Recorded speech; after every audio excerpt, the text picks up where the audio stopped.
They left them with a note, but why choose that exact spot? By the time the sun started burning my skin raw, I realized something worse than being lost. We had been left there on purpose. Maya Harry, 23, squints across an endless stretch of desert, no roads, no shade, no sound except the wind dragging grains of sand across rock. Her lips are cracked, her throat dry, her hands trembling not just from dehydration, but from the realization clawing its way into her mind. Before we continue, please hit the like button, subscribe to the channel, and turn on the notification bell for updates. She wasn't alone. Her younger cousin, Eli Harry, 14, stood beside her, trying to act braver than he felt, kicking at the dirt like this was still some kind of misunderstanding. Hours earlier, everything had been normal. A family road trip, a spontaneous detour, laughter in the car. Her father, Daniel Harry, insisting they stretch their legs at a scenic desert overlook. Her aunt, Claire Harry, agreeing too quickly. Her older brother, Marcus, barely looking up from his phone. Just a short walk, they said. Maya remembers hesitating. Something about the place felt off, too empty, too quiet. No other cars, no signs, just heat and silence pressing down like a warning.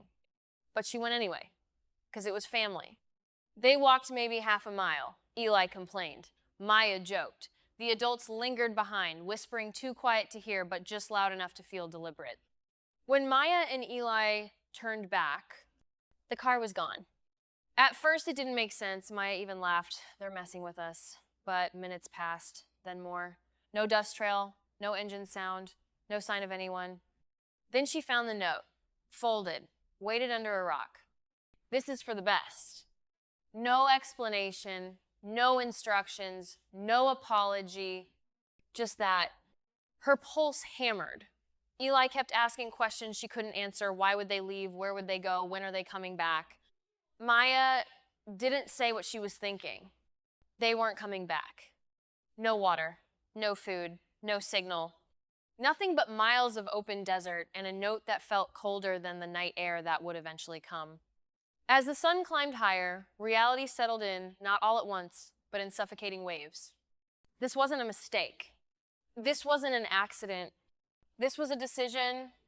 And as Maya stared at that note again, she realized something even worse. Someone in her family had planned this long before they ever got in the car. The scariest part wasn't being stranded, it was realizing the signs had always been there. Maya forces herself to think clearly. Panic wastes energy, and energy means survival now. She scans the horizon, trying to recall the road's direction, but everything looks the same, endless beige and heat distortion. Eli starts crying, quietly. Not loud, not dramatic, just enough to make it worse. Maya steps into the role no one assigned her. We walk. We don't stop unless we have to. But even as she says it, doubt creeps in. As they start moving, memories begin replaying small moments from the trip that felt harmless at the time. Her father insisting on taking this specific route. Her aunt double-checking supplies, but strangely leaving extra water behind to save space. Marcus avoiding eye contact all morning. And then there was the argument the night before. Maya had overheard it through the thin motel walls. Her name came up. We don't have another option, her father had said. She'll figure it out, Claire replied. And the boy? Marcus asked. A pause. Too long. Maya hadn't understood then. Now, walking through heat that feels like it's peeling her skin off, she does. Eli stumbles. Maya catches him. We're gonna be okay, she says, but her voice cracks just enough to betray her. Hours pass. The sun becomes unbearable. Their pace slows. Every step feels heavier. Then they find something. Footprints. Not theirs. Fresh enough to matter. Hope sparks, but it's fragile. They follow them, but the trail splits. One set veers off, the other disappears into hard ground. Maya hesitates. A choice. Guess wrong, and it could cost everything. Eli looks at her, trusting completely. That's when she realizes this isn't just survival. It's responsibility. And somewhere deep inside, anger begins replacing fear. Because this wasn't random. This was deliberate. And just as Maya decides which direction to take, she notices something buried in the sand near the footprints. Something that proves they weren't the first ones left out here. Re-engagement hook, It wasn't just a footprint, it was a warning. Maya digs frantically, ignoring the burning in her fingers. Eli kneels beside her.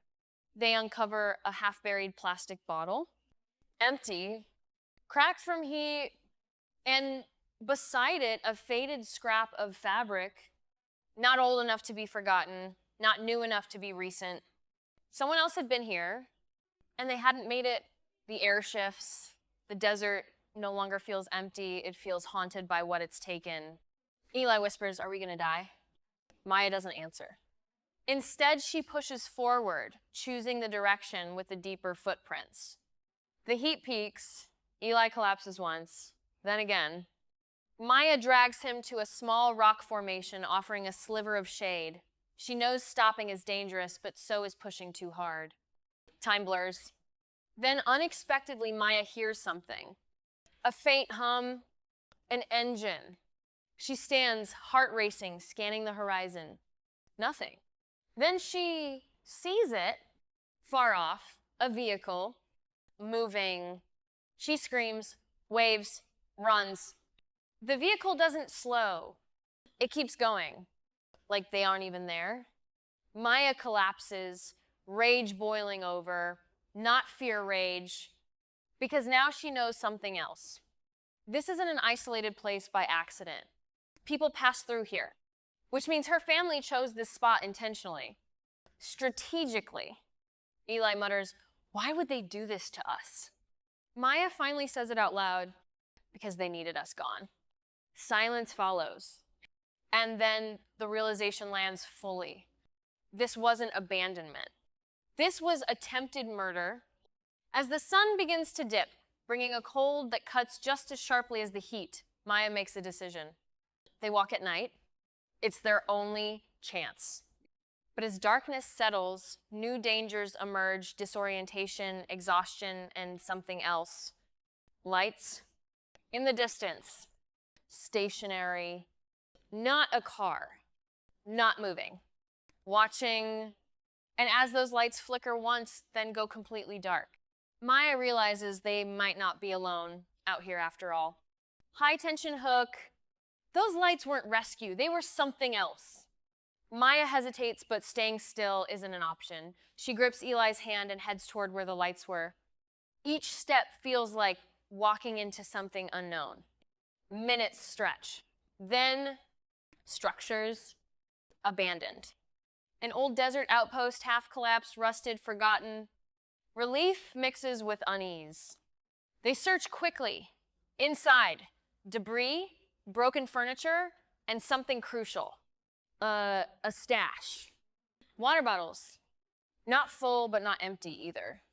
Maya doesn't question it. Survival comes first. They drink carefully. Then she notices something else. A radio. Old, damaged, but salvageable. She works at it, hands shaking, forcing connections. Static. Then a voice. Faint, distorted. Identify location. Maya responds, shouting coordinates from memory, describing everything. The signal cuts, but it was enough. Hours later, sirens. Rescue arrives just before dawn. Maya and Eli are barely conscious when they're found. Safe. But the story doesn't end there, because while recovering, Maya asks the question that's been burning since the note, why? Authorities hesitate. Then they tell her her father had taken out a massive life insurance policy on Eli, recently updated, and activated immediately upon presumed death. The trip wasn't spontaneous, it was staged. Every detail planned, every mile intentional. Major cliffhanger into conclusion. But what Maya doesn't know yet is that 10 days after they were rescued, her family got a phone call that changed everything. Conclusion, 500 words. Logical payoff. 10 days after Maya and Eli are rescued, authorities make the call. Daniel Harry answers, expecting confirmation, closure. Instead, he hears, "They're alive." Everything unravels instantly. The investigation moves fast. Evidence stacks up: insurance documents, GPS data, the note, the route selection, Claire's fingerprints on the paper, Marcus's phone records placing him at the exact coordinates. It wasn't a moment of desperation. It was coordinated, calculated, and now traceable. Arrests follow.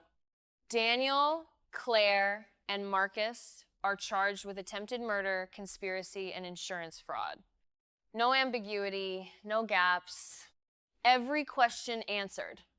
Emotional payoff. Maya sits in a hospital room when she hears the full truth. Not suspicion, not theory. Fact.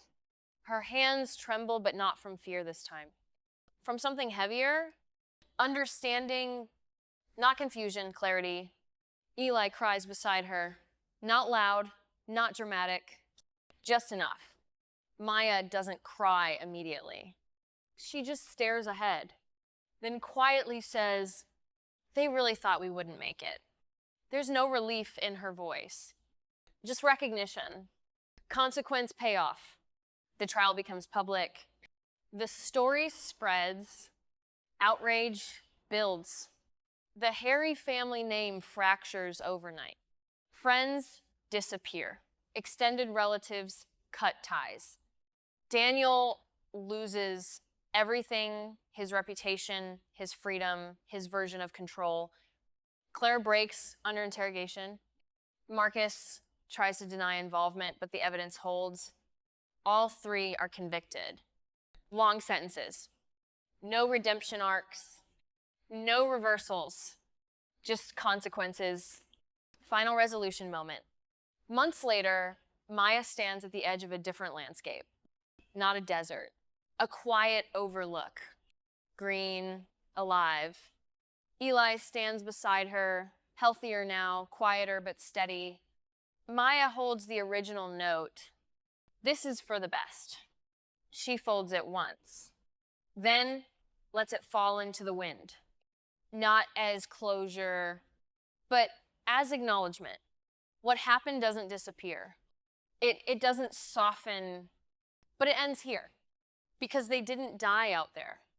They walked out of it, and the ones who left them behind didn't. If your family did this, would you see it coming or you would miss the signs?